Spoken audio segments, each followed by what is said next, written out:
Have you ever just felt like you've got all this potential, right? But for some reason, it's just not turning into the results you actually want? Well, today we're going to talk about how to stop being a passenger in your own life and start being the architect of your own mind and, yeah, your own success. So let's just kick things off with a question that is, let's be honest, incredibly frustrating and super common. You're smart, you're driven, you pick things up fast. So why in the world doesn't that automatically translate into success? Why does it feel like you're just spinning your wheels so much of the time? And here it is, the core idea for our entire conversation. The problem isn't your hardware. Nope, it's not your raw intelligence, your CPU speed, or how much memory you have. The real issue is your mental operating system. You know, the underlying software that you're using to make decisions, to take action, and to manage your entire life. Okay, so for this first part, let's play tech support. We're going to diagnose that glitch. We're about to pull back the curtain on the sneaky, flawed system that keeps so many smart, ambitious people from really, truly breaking through. This right here, this is a classic and oh so frustrating pattern. It all starts with a super strong belief, a powerful desire, right? I can totally do this. And that belief sparks this huge burst of action.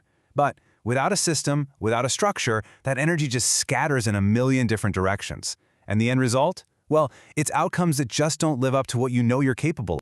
We call this the strong CPU, buggy OS problem.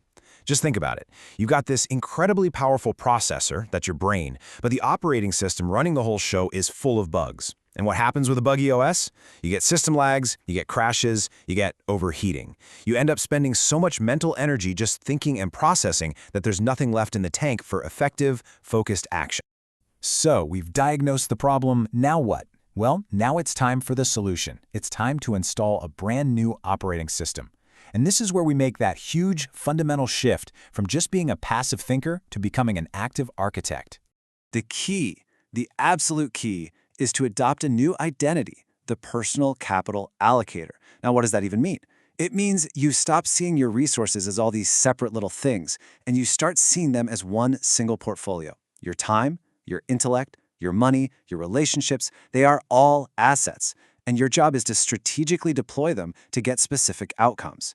You're not just living anymore, you're investing in your own life. And look at the difference here. It is absolutely night and day. Your old, buggy OS? It's reactive. It just gathers endless amounts of information, gets totally lost in thought, and then makes these slow decisions that are usually driven by emotion. But the new OS, it's proactive. It starts with your identity. It models decisions before you make them. It manages risk, and it builds in a feedback loop so you actually get smarter over time. All right, so what's the first killer app we're going to install on this new OS? Well, it's all about building a real, durable, unfair advantage. A system that other people literally cannot replicate. You know, most people think an advantage is about knowing the right people or having some secret piece of knowledge. But that stuff is fragile. A true, unfair advantage is a structure, a system you build for yourself that is just incredibly difficult for anyone else to copy. See, it's not what you have, it's how you operate. And that structure, it has 4 layers. First up, information positioning. This isn't about getting hot tips. It's about knowing what information is actually valuable, like, say, reading boring policy documents that others ignore.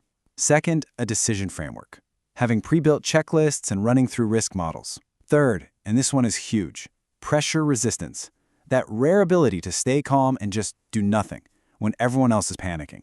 And finally, decision memory, systematically writing down why you made a choice, so your wisdom actually accumulates instead of just fading away.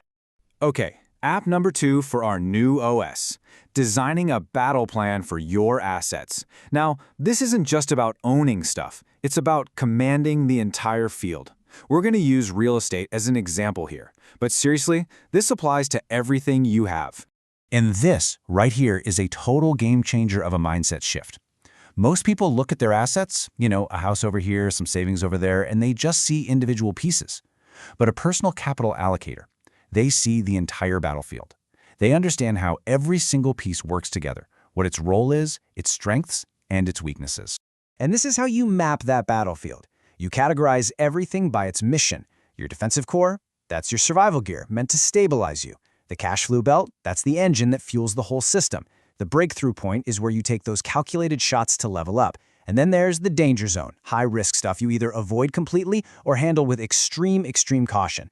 This map makes sure you never put the wrong asset in the wrong job.